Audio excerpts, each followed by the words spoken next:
Kristen, so on that point, could you talk about whether teachers have been using critical race theory in schools and how they've been using it?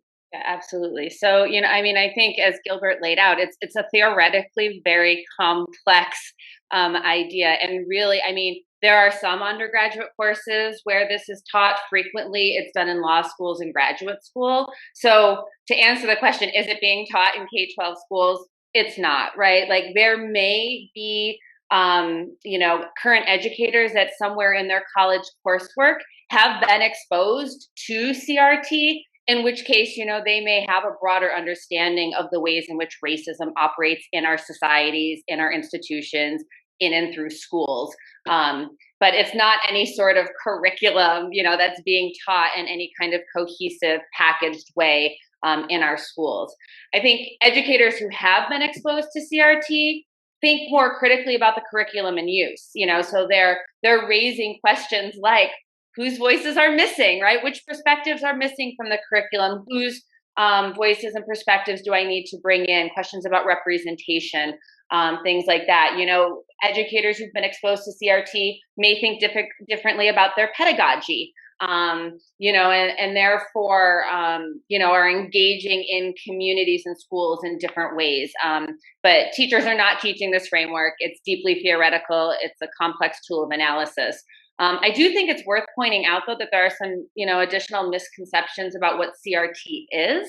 I think one of the things that's frequently and erroneously connected to CRT is something called culturally relevant teaching, which also has a similar acronym, CRT, or is also called culturally responsive pedagogy. And this type of work is really about situating academic content within the context of children's lived experiences while holding them to high expectations and helping them develop the tools to think critically about the world around them. This is something that good teachers do everywhere because it's just good teaching, as Gloria Ladson-Billings, one of the most renowned scholars of this approach, says. And it's actually a big part of what MCS is focusing on, right? How do we take content and tailor it to the needs of our students? But that's certainly not CRT. We're not teaching critical race theory in our schools currently. Well, a bit of a follow-up to that. So is it ever the case that the culturally responsive teaching would be critical race theory or something to that effect? Is that for both Gilbert and myself, or? Whoever wants to answer it. I'm sorry, I threw this Gilbert, in. please.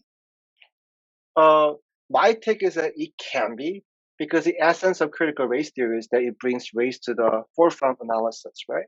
If you look at culturally relevant pedagogy, it has three tenets. One of them is that promotes academic success, and then you contextualize learning in the student's culture. And then the last thing is promote critical consciousness. And this critical consciousness could be a place where it can intersect. So it can be, but like Kristen said, doesn't always have to be. Yeah, and I think to that point, that development of the critical consciousness or the socio-political consciousness is really, right, like helping students develop lenses to analyze the world around them. So they're looking at current events, and that could include an analysis of the structures of oppression that exist. But again, it's not that sort of deep theoretical lens that Kimberly Crenshaw is necessarily putting forth. And if I may, one more thing is that Ladson-Billings, who came up with this culturally relevant pedagogy, she is actually one of the leading person in the critical race theory in education. So that was a really good question you asked. All right, good. So we're getting a lot of terminology on the table: critical race theory, culturally responsive teaching. Another term I've been hearing a lot is social emotional learning, SEL. Kristen, could you talk us through that one a little bit? Sure. So SEL really, if we're going to boil it down to its most basic, is really about helping children learn to process their own emotions in healthy ways, right? It's about learning to set goals, how to connect and empathize with one another, to learn how to coexist in a community.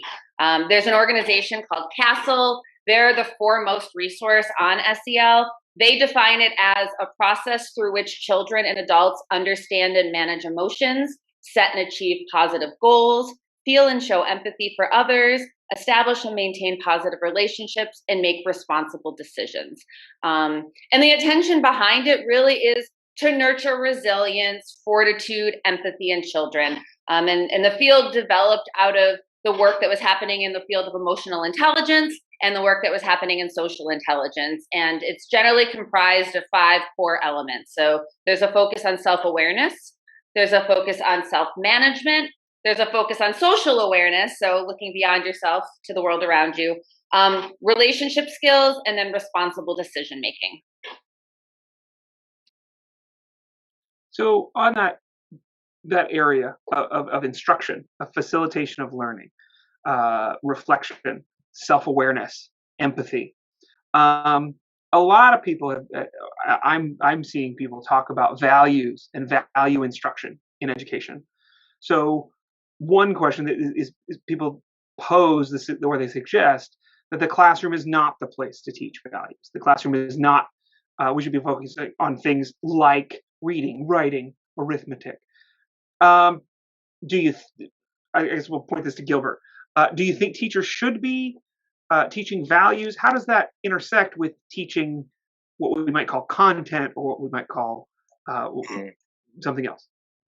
Well, I think the idea that we want our teaching to be apolitical is it possible, or is it even desirable? I'm saying that because we must think about why public school came to being, and what are the purpose of public education. Is that there are many of us as parents and students who look at schooling as a place to learn the skills and acquire credentials for future success.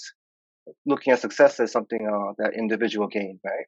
Like going to college or getting a good job, making some money, and all those stuff. At the same time, I argue, like the words of Levry and many others, who are saying that public school, that this individual gain is only part of the reason why public school exists. Places like public schools that are tax supported, free at the point of delivery, public funded. This institution, we have this responsibility beyond just promoting individual gains, right? Things like we have to socialize our students into the society they're about to enter. As a result, we teach things like democratic values. We teach things about the capitalistic market system. And these are very value heavy. In other words, when we say apolitical, we're actually making it very political and filled with values.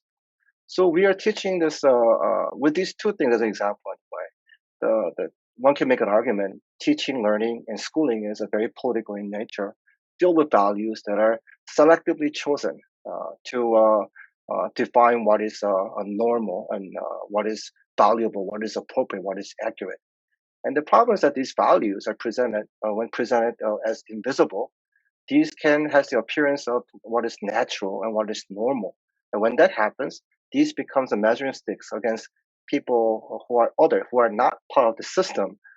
People like people of color, women, poor people, LGBTQ plus folks, and all these people who are not the mainstream, they become abnormal and becomes a target of correction through social punishments.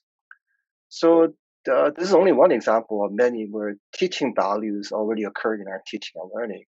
And then what's worse about that is that when these are not challenged, people who are abnormalized, who are the subjects of social correction, often internalize these values.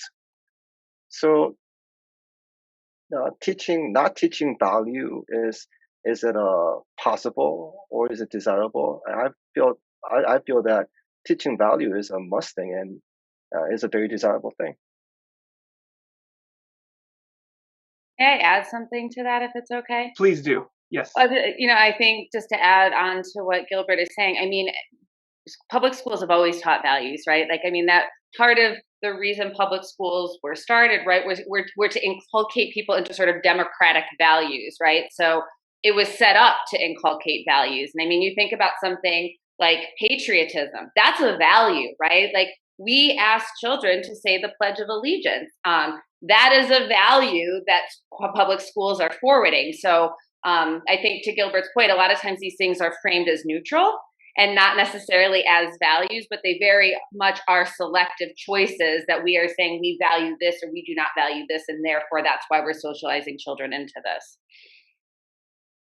Yeah, and I think that relates to what you were saying earlier, Phil, in the introduction about certain territory that has been to seem as neutral or natural, and then when people say, oh well, actually this type of teaching that you've been doing for a while is a problem, well that like then makes it partisan, and then changes the entire conversation.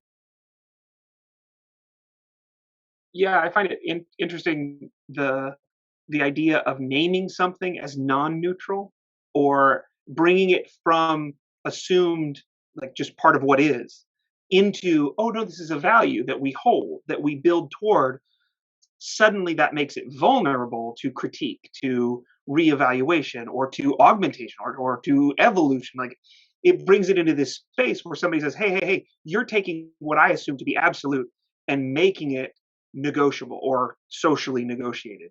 I think that puts people on edge, or can, which is the follow up question. The next question that I think would make sense to ask. Um, do you think that is why, or do you think there's another reason why critical race theory or social emotional learning are being kind of attacked or openly critiqued right at this moment? Why do you think that's occurring?